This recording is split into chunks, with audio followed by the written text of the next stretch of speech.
जब तक काम किया नहीं जाए वो असंभव ही लगता है। जय हिंद दोस्तों, वेलकम टू दुनिया नॉलेज।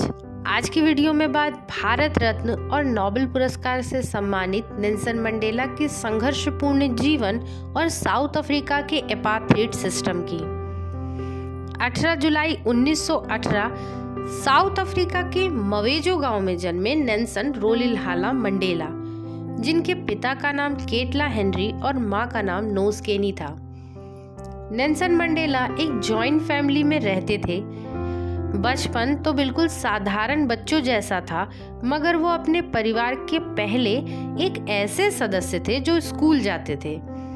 दोस्तों, नेल्सन मंडेला जब सिर्फ 12 साल के थे तभी उनके पिता का देहांत हो गया, मगर परिवार वालों ने कभी भी मंडेला को उनके पिता की कमी महसूस नहीं होने दी।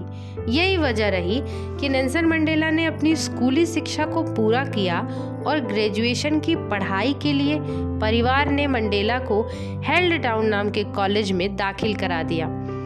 दोस्तों, held town college specially non white लोगों के लिए ही बनाया गया था और यहीं से शुरुआत हुई मंडेला जी के जीवन के संघर्ष की।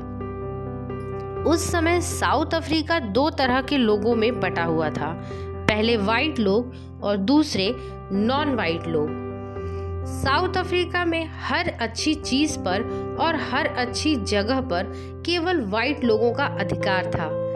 ट्रेन में बना फर्स्ट क्लास का डिब्बा हो या फिर बस की सीट, हर एक चीज वाइट लोगों के लिए रिजर्व थी।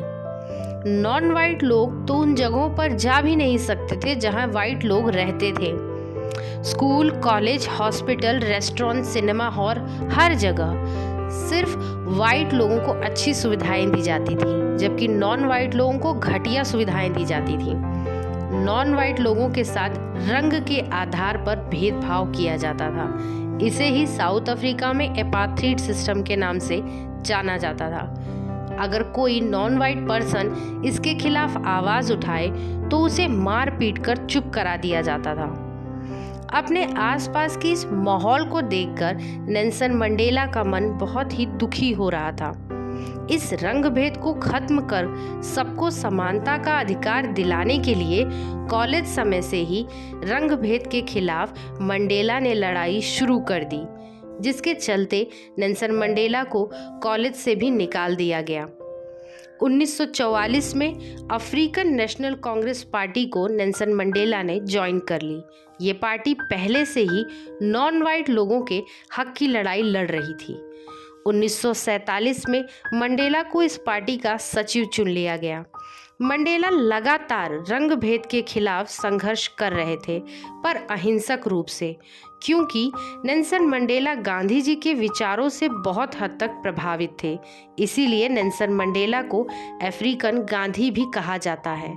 लेकिन 1948 में आई नेशनल पार्टी की सरकार ने तो ये कानून ही बना दिया कि अगर कोई भी नॉन वाइट इंसान इस कानून के खिलाफ आवाज़ उठाता है तो उस पर देशद्रोह का मुकदमा चलाया जाएगा और कानूनी तौर पर ये साबित कर दिया जाएगा कि ये देशद्रोही है। दूसरी तरफ नेल्सन मंडेला रंग भेद के खिलाफ संघर्ष को लगातार आगे बढ़ा रहे थे।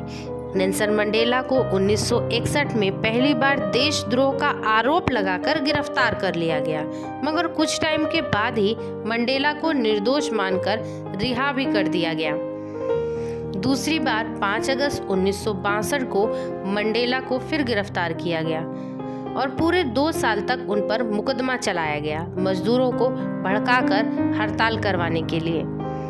उन्हें उम्र कैद की सजा दे दी गई। सरकार ये जानती थी कि अगर मजदूरों ने काम करना बंद किया तो देश की इकोनॉमी बिगड़ जाएगी। नेल्सन मंडेला की पार्टी ने पूरी कोशिश की कि वो नेल्सन मंडेला को जेल से रिहा करा पाए, पर ऐसा नहीं हुआ। नेल्सन मंडेला जेल में रहकर भी नॉन वाइट कैदियों को उनके अधिकारों के बारे में जागरूक कराते। वो जेल में रहकर भी आंदोलन कर रहे थे, जिसे देखकर जेल के अधिकारियों ने मंडेला को और भी कड़ी सुरक्षा वाली जेल में भेज दिया और उनसे मेहनत का काम भी करवाने लगी। लेकिन नेल्सन मंडेला ने हार नहीं मानी और वो हर रोज़ एक नई उम्मीद के साथ अपने लोगों को उनके अधिकारों के बारे में जागरूक कराते। नेल्सन मंडेला को जेल में शारीरिक और मानसिक दोनों ही तरीकों से बहुत तकलीफ़ें दी जाती, लेकिन मंडेला अपने लक्ष्य को पाने के प्रयास में निरंतर लगे रहे। वक्त बदला और साउथ अफ्रीका में सरकार बनी FW क्लार्क नाम के एक उदारवादी नेता की। 1989 में साउथ अफ्रीका के प्रेसिडेंट चुने गए, जिन्होंने मंडेला और उनके साथियों के द्वारा किए हुए संघर्ष को देखते हुए जेल से रिहा करने का आदेश दे दिया। 27 साल से भी ज़्यादा का समय नेल्सन मंडेला ने जेल में बिताया और 1 फरवरी 1990 को जेल से रिहा कर दिए गए। दोस्तों, इंसान 1-2 दिन के किए हुए प्रयास में अगर विफल हो जाता है तो वो हार मान जाता है, लेकिन नेल्सन मंडेला ने अपने जीवन का एक बहुत बड़ा हिस्सा केवल समाज के नाम कर दिया और हार नहीं मानी। 1994 में पहली बार साउथ अफ्रीका के राष्ट्रपति चुनाव में वाइट और नॉन वाइट दोनों ही लोगों ने पार्टिसिपेट किया। 400 में से 252 सीटें पाकर मंडेला जी की पार्टी ने जीत दर्ज की और सरकार बनाई।